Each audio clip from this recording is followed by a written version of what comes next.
그러면 반도체 기판이랑 패키징 기판은 좋다. 네, 쉽게 풀어보는 주식투자 36.5도씨입니다. 네, 전문가님 안녕하세요. 안녕하십니까? 네, 오랜만에 뵌 것 같은데 우리 오랜만에 봐? 네, 아마 방송으로는 오랜만에 보는 것 같은데요. 네. 저희가 뭐 다른 거 요새 찍어 또 편집하고 있어가지고. 네. 근데 뭐 장이 그렇게 좋은 것 같진 않네요. 이게 뭐 러시아, 그쵸, 우크라이나 이런 것들이 좀 이렇게 좋게 돌아가는 것 같진 않은데 그 얘기 잠깐만 하고 넘어갈까요? 네. 네. 어떤 그냥 이제 안 좋은 상황인 거 맞죠? 네. 근데 뭐 이거는 뭐 방송에서는 저희가 얘기는 못하는 얘기긴 한데 네. 전문가들끼리 이제 경제 방송 할 때 하기 전에도 저희들끼리 막 수다를 나누거든요. 네. 하면서 하는 얘기 중에 하나는 바이든이 우선은 똑똑하다. 똑똑하다? 열심히 정치적으로 활용을 해서 러시아를 이렇게 살살살 긁어가지고 네. 열받게 해가지고 왜냐면 그래서 뭔가가 이게 마무리가 되고 뭔가가 되는 모양새가 만들어지면 바이든의 지지율이 조금 올라가지 않을까. 그래서 중간 선거 때 조금 좋은 걸 가져가기 위해서 하지 않을까. 결국엔 약간 정치적인 것 때문에 그게 저는 조금 있지 않을까라고 생각을 하고 그 다음에 이제 지금 어제 사실은 좀 웃긴 수치 중에 하나가 전쟁 리스크 때문에 주가들이 쭉 빠져는 게 정상이잖아요. 그렇죠, 많이 빠졌죠. 네, 근데 전쟁을 한다 할 수도 있다 이거는 불확실성이에요. 네. 그럼 불확실성이면 사실은 더 불안해. 어떻게 될지 아무도 모르니까. 그쵸. 근데 전쟁이 난 거는 뭐예요? 확실하는 거예요. 네, 사실 주가에서는 제일 무서운 게 불확실성이거든요. 악재도 이미 아는 악재는 악재가 아니에요. 네, 그래서 어제 같은 경우에는 나스닥이 3% 올랐어요. 맞습니다. 그러니까 제가 알기로 장중에 저가랑 고가가 거의 6% 정도 차이가 나요. 네, 맞아요. 이제 그만큼 변동성이 있기는 했지만 결론은 상승해서 마감했다. 네, 맞습니다. 근데 요즘 같은 상황에서 3% 상승은 굉장히 큰 수치거든요. 근데 이제 저가 매수가 들어왔는데 왜 들어왔냐를 이렇게 보니까 우선은 미국이 아예 대놓고 참전은 안 한다. 맞습니다. 네, 라고 얘기를 하다 보니 조금 수위가 낮아질 수 있겠구나. 그리고 경제적인 제재야 뭐 그 이후에 나오는 거고 러시아가 대놓고 밀어버리니 빨리 끝나겠구나. 네, 왜냐면 이게 너무 장기화 된다라고 하면 또 이제 그 악재가 언제 해소될지는 아무도 모르는데 빨리 돼서 저점 매수의 순간이 오지 않을까? 이게 바닥이지 않을까?라는 게 있었기 때문에 특히 기술주의죠. 왜냐면 기술주가 사실은 타격을 더 많이 받았거든요. 네, 맞습니다. 그래서 조금 반등을 했는데 미국 제외하고 나머지는 다 안 그래요. 미국 시장만? 미국 시장만 그랬고요. 유럽은 빠질 수밖에 없는 이유가 러시아가 천연가스 2위예요.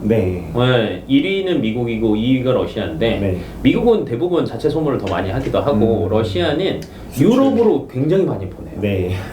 유럽에서 소모하는 천연가스의 40%를 러시아 걸 써요. 근데 미국에서 제재를 했습니다. 이게 원활하게 갈까요? 못 가죠. 못 가겠지. 그러니까 독일은 60%를 써. 미쳐버리겠지. 그러니까 이 전쟁은 얘네들한테 안 좋은 거고요. 그 다음에 우크라이나가 우리나라로 따지면 곡창지대. 전라도예요, 전라도. 뭐 미일도 보면 러시아가 전 세계 수출량이 17% 정도. 우크라이나가 전 세계 5위 밀 수출국. 근데 우리한테 쌀이 있다면 서양인에게는 밀이잖아요. 그걸로 빵을 만드니까. 그러니까 당연히 영향을 받을 수밖에 없다. 그래서 조금 다른 측면인데 우리나라는 직접적인 영향은 아니잖아요. 맞습니다. 그래서 미국 시장을 조금 따라가는 듯 해서 오늘 사실은 장 초반에도 저점 매수가 조금 많았고 대형주 위주로 많이 들어왔어요. 그래도 혹시 몰라서 불안하니까. 그래서 현 상황은 이렇습니다. 맞습니다. 많은 경제 뭐 이제 매체나 이런 주식 방송에서도 사실 저가가 어딘지는 정확히 얘기는 해주지 않지만 그래도 자기 판단에 따라서 좀 들어오는 것 같아요. 저희는 일단은 어제 나스닥 기술주 위주로 반등을 했고 또 최근에 또 기판 얘기를 안 할 수가 없을 것 같아요. 지금 유일하게 그 2월 들어서 주가가 괜찮은 업종이 딱 2개가 있어요. 뭔가요? 뭐 기판은 당연히 지금 뉘앙스상 기판 들어가겠지. 선박?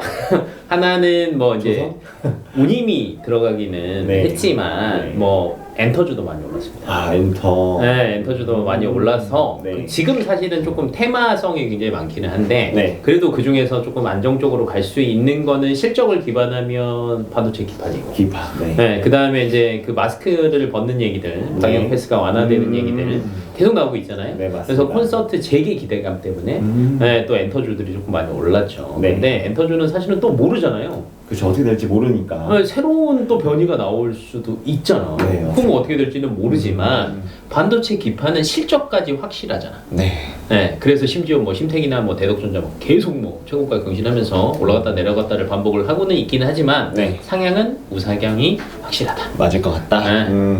근데 아무튼 저희가 이제 얘기는 했지만 또 관련 근거나 왜 좋아진다 뭐 이런 것들이 있을 것 같은데 맞아. 오늘 어떤 것부터 한번 얘기해보면 좋을까요? 이거는 이제 저희가 저희가 설명을 하는 것도 있지만 네. 길게 설명을 하지는 않잖아요. 네. 근데 정확한 수치랑 그 다음에 조금 더 자세한 네. 것들을 보고 싶으면 저는 이거 리포트 그 공유해가지고 네네네. 하는 것도 저는 나쁘지 않을 것 같아요. 왜냐면 리포트를 일반인들은 사실은 찾기가 어려운데 맞습니다. 그래서 뭘 어디서 봐야 되는 거야? 뉴스밖에 못 보고 아니면 남들이 정리해놓은 블로그 내용밖에 못 보는데 네. 리포트로 보면은 조금 더 객관적으로. 이해하기가 네. 객관적으로 하기가 쉽거든요. 그래서 리포트를 했으면 좋겠고 네. 작년에도 패키지 기판은 너무 좋았습니다. 그러면 패키지 기판이 뭐냐 하도 얘기를 많이 들으니까 뭐 네. 반도체 기판, 패키지 기판 네. 그냥 요즘에는 그 저희가 예전에는 전자기기를 하면 이 뒤를 따면은 그 초록색 판이 있잖아요. 네. 이게 반도체 기판이에요. 기판. 네, 근데 이제 패키징 기판 얘기가 많이 나오는데 그건 뭐냐면 그 안에 여러 가지 기술들 성능이 좋아지고 하다 보니까 네. 여러 층을 쌓기도 하고요. 그다음에 전혀 다른 걸 결합시키기도 하고요. 네. 그러다 보니까 이제 이 시장 자체가 점점점 커지는 거다. 그리고 또 좋아져야 되고. 그죠? 좋아져야 되고 그러다 보니까 비싸지는 거죠. 아 맞죠. 네. 네, 그러니까 돈이 남는 거지. 그래서 이 시장 자체가 굉장히 커지고 있는 상황인데 네. 이게 커지는 거는 시대 자체가 바뀌어가면 네. 핸드폰을 기준으로 한다라고 하면 2G보다 3G, 3G보다 4G, 4G보다 5G가 네. 반도체 기판에서 나오는 수익률이 더 좋다. 왜? 기술이 좋아지니까 이 안에서 들어가는 여러 가지 기술적인 것들이 네. 고부가가치가 된다. 네. 그래서 이제 그 관련 기업들이 사실은 네. 다 잘 가는 거예요. 그쵸. 네, 뭐 삼성전기 잘 가고 심택 네. 잘 가고 대덕전자 잘 가고 뭐 인터플렉스라고 또 있었잖아요. 네. 다 잘 갔던 이유가 그 이유인 거고. 근데 이제 여기에서만 패키징 기판이 중요한 게 아니라 네. PC요, PC. 서버요. 서버. 네, 그 다음에 뭐 심지어 오버까지 다 들어가는 거예요. 자율주행도 들어간다고 네, 얘기를 그리고 자율주행에도 왜 들어가냐면 네. 말 그대로 요즘에는 차가 네.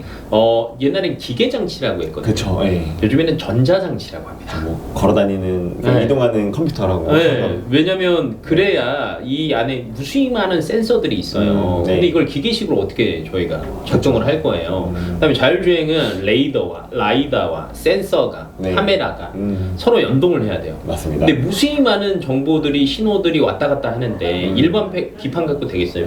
안 되죠. 안 되겠죠. 그래서 더 고부가 가치가 될 수밖에 없다. 네. 그래서 현 상황상 네. 앞으로 이제 저희가 반도체가 중요하다라고 얘기를 했던 것처럼 그 반도체 안에서도 세부적으로 네. 그 반도체를 기판에 넣어서 패키징을 잘해야 포장을 잘하고 결합을 잘해야 네. 이걸 정말 실용성 있게 쓸 수 있는 거거든요. 그래서 네. 얘네들도 같이 가는 거다. 그래서 이 시장 자체가 좋다. 네. 근데 22년도가 수치상으로 보면 이제 큰 회사들이 저희가 이제 6개 정도를 얘기를 하는데 네. 영업이익이 네. 한 6,900억대. 6,900. 네. 다 합산해서. 다 합산해서. 왜냐면 네. 이제 이 섹터 자체가 어떠냐를 저는 먼저 보는 게 좋을 것 같아요. 네네. 네, 그래서 이 섹터 내에서 전반적으로 작년에도 좋았지만 올해는 더 좋다. 네. 왜냐면 피크아웃 생각은 항상 하셔야 되잖아요. 맞습니다. 삼성전자가 주가가 빠졌을 때를 생각을 해보시면 피크아웃. 그렇죠. 야 이제 뭐 디램 끝난 거 아니야? 네, 그래서 이제 주가가 빠져서 10만 전자 찍고 나서부터 지금 맥을 못 추고 있잖아요. 그쵸. 네. 네, 사실은 이제 그 논리라고 보시면 될 것 같아요. 뭐 작년에 실적이 좋았지만 이게 피크아웃이면 이제 안 좋아질 거니까 떨어지죠. 그렇죠. 그럼 빨리 우리는 털어야 되지. 네. 근데 올해는 더 좋을 거다. 작년 기준으로 볼 때 작년도 좋았다라고 하지만 네. 작년보다 올해 영업이익이 60%가 더 좋아진다. 좋아진다. 네. 상향 방향 자체가 계속 우상향이다. 네. 이 개념으로 받아들이시는 게 좋을 것 같아요. 네. 그리고 이제 저희가 2차 전지 네. 셀업체들 얘기할 때 굉장히 성장성은 좋았죠. 네. 근데 결론은 여기에도 이제 걸림돌이 저희가 그 전에 한번 찍을 때 제가 얘기를 했었던 것 같은데 걸림돌은 있다. 뭐냐? 그쵸. 네. 차량용 반도체가 해소가 안 되면 부족하다. 네. 해소가 안 된다라고 하면 차량 판매량이 크게 늘어나지 않을 거고 결론은 이게 계속 증가를 해야 돼요. 매출도 늘어나야 되고 영업이익도 계속 늘어나야 되는데 네. 결론은 전기차가 많이 팔려야 그러네요. 네, 전기 배터리가 많이 팔리잖아요. 네. 그러니까 이 성장성이 굉장히 중요한 건데 반도체 이 해소된다라고 하는데 또 반대 입장에서는 올해도 힘들다라고 하는 경우도 굉장히 많거든요. 네. 그래서 이제 셀 업체들이 공격적으로 증설을 또 하려다가 멈추고 그래서 주가들이 사실은 더 빠지는 경향도 있죠. 네. 네, 그래서 이제 이런 것까지 생각을 한다라고 하면 패키징 기판이나 반도체 기판 같은 경우에는 네. 5G가 사실은 아직 개화라는 단어를 사실은 2년 전, 3년 전부터 쓰긴 했거든요. 네.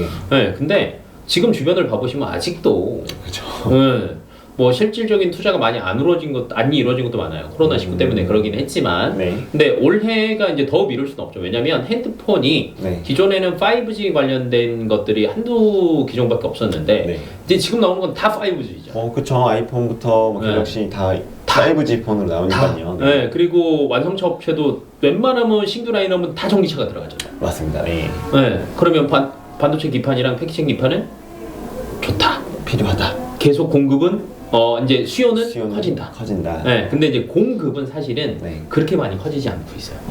네. 그래서 이제 공급과 수요가 같이 커진다라고 하면 네. 주가 상승률이 조금 더딜 수 있겠지만 수요는 많은데 네. 공급은 조금 더딘 상태라서 이게 올해도 유지가 될 거다. 이게 가격적인 메리트를 좀 얻을 수 있겠네요. 맞습니다. 네. 네. 그리고 이제 그 안에 보면 네. 우리나라뿐만이 아니라 세계적으로 사실은 조금 네. 많잖아요. 뭐 일본도 있고 우리나라도 있는데 네. 조금 하는 반도체 기판 중에서도 세부 섹터는 또 다르거든요. 어... 네, 글로벌 점유율 1위가 일본이에요. 일본, 네. 네, 일본인데 뭐 여기 써있죠. 이비덴이랑 신코라는데 네. 여기는 1위이다 보니까 기술력 자체도 굉장히 좋아요. 네, 그래서 얘들은 사실은 메인으로 집중하는 분야가 네. 서버랑 네트워크예요. 서버랑 네트워크. 네, 왜냐면 이제 5G와 뭐 AI나 뭐 여러 가지를 결론을 하려면 데이터 네. 센터를 계속 늘려야 되거든요. 네. 네, 그래서 그쪽으로 집중을 하고 있고 삼성전기랑 LG이노텍 많이 들어보셨잖아요. 그렇죠, 네. 네, 여기는 또 다른 분야예요. 그러니까 PC 쪽으로 PC 쪽. 네, 여기로 또 집중을 하고 있고. 네. 그다음에 이제 나머지 저희가 흔히 얘기하는 심텍이나 뭐 다른 대덕전자나 이런 네. 데는 핸드폰. 핸드폰, 모바일. 그다음에 그 밑에 단.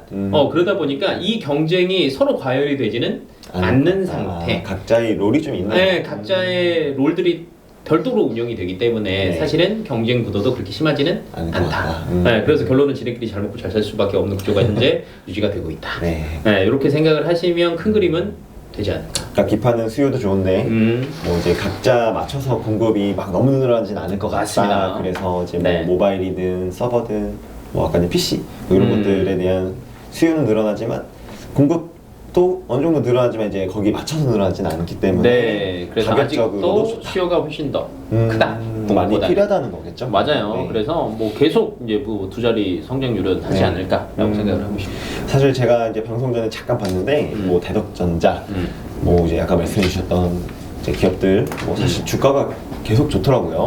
지금 계속 좋아요. 근데 인터플렉스인가 그게 또 어젠가 신고가 쓴 걸로 제가 좀 알고 뭐 있는데 신탁도 그렇고 네, 인터플렉스도 맞습니다. 그렇고 대덕전자도 잘 가고 네, 그러니까 공통적인 의견은 그거예요. 제가 그냥 세부 업체들을 얘기를 안 하는 이유는 네. 사실은 다 괜찮아요. 네, 왜냐면 각자 다른 일을 하니까. 그쵸, 네. 네, 근데 이제 그 중에서 저는 고르라고 하면 그래도 저는 심텍 심텍 혹은 혹은 삼성전기. 전기. 네. 왜냐면 이제 둘이 하는 분야가 사실은 그렇게 겹치지 않고, 네. 그다음에 5G에 대한 얘기를 제가 또 했잖아요. 네. 전기차에 대한 얘기를 또 했잖아요. 네. 그러면 항상 이제 애증의 삼성전기가 가지고 있는 것 중에 하나가 MLCC가 MLCC 가, 또 네. 있거든요. 네. 결론은 MLCC가 여기에 다 들어가요.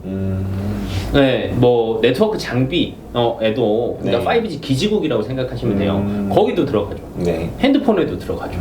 네, 그 다음에 뭐예요? 전기차에도 들어가죠. 네. 그 다음에 삼성전기는 그거 플러스 알파로 카메라도 왔잖아. 아 카메라 네. 네, 이번에 S22에 22 울트라. 네, 거기에 또 들어가죠. 사전 이익이 엄청나게. 네, 그래서 이제 이걸 다 종합을 해보면 네. 저는 기판도 근데 삼성전기 기판 사업부 실적도 어마어마하거든요. 그래서 네. 안 탄탄하게 얘가 받쳐주니까 다른 사업들도 아마 잘 될 수밖에 없는 구조지 않나 싶어서 저는 크게 보면 그 두 가지를 생각을 하는데 나머지 기업들도 저는 나쁘지 네. 않다라고 결론은 얘기를 하고 싶어요. 왜냐면 전체의 그림상 네. 괜찮다. 그리고 이제 지금 새로운 뭐 LG 이노텍도 기사들 또 나오는 걸 보시면 알겠지만 네. 반도체 기판 쪽으로 계속 들어오려고 하고 투자를 있죠. 하려고 네, 하죠. LG 이노텍뿐만이 아니라 다른 회사들도 이제 호시탐탐 노리고 있어요. 근데 사실은 그 기업 들어온다라는 것 자체가 저는 호재라고 봅니다.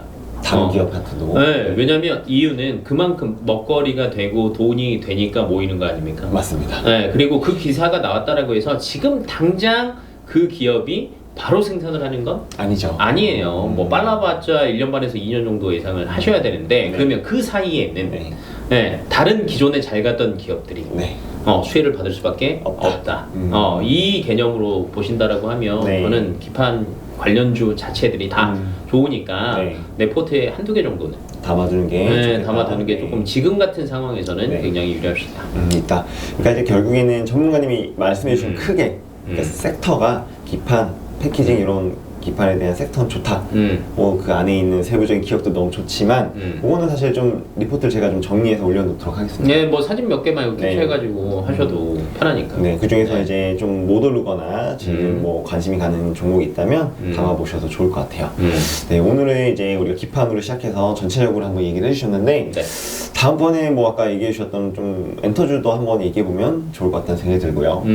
사실 이런 전쟁 이 리스크나 이런 게 좀 빨리 끝나서 좀 정상적으로 올라갔으면 좋겠어요. 실적이나 이런 거 반영해서. 근데 이제 올해는 사실은 조금 힘들긴 할 거예요. 주식시장이 힘들긴 할 건데, 네. 그냥 또 그에 대응하는, 네. 뭐 저희가 리오프닝도 사실은, 엔터도 리오프닝에 들어가잖아요. 맞습니다. 네, 요거의 시기도 분명히 올 거고, 네, 그 다음에 어느 정도 또 자리를 잡고 나면, 네. 가치주의 또 시대가 또 한 번 또 올 거고, 그렇죠. 네, 그래서 그 시기별로 네. 대응을 조금 다르게 한다라고 하면 저는 괜찮을 것 같습니다. 네, 그 대응 방안 나중에도 한번 알려주실 거죠? 저희가 한 얘기는 뭐, 못 네. 문제는. 맞습니다. 오늘 그래서 이렇게 얘기해봤고요. 다음번에 또 좋은 주제로 한번 찾아오도록 하겠습니다. 오늘 시청해주셔서 네, 감사합니다.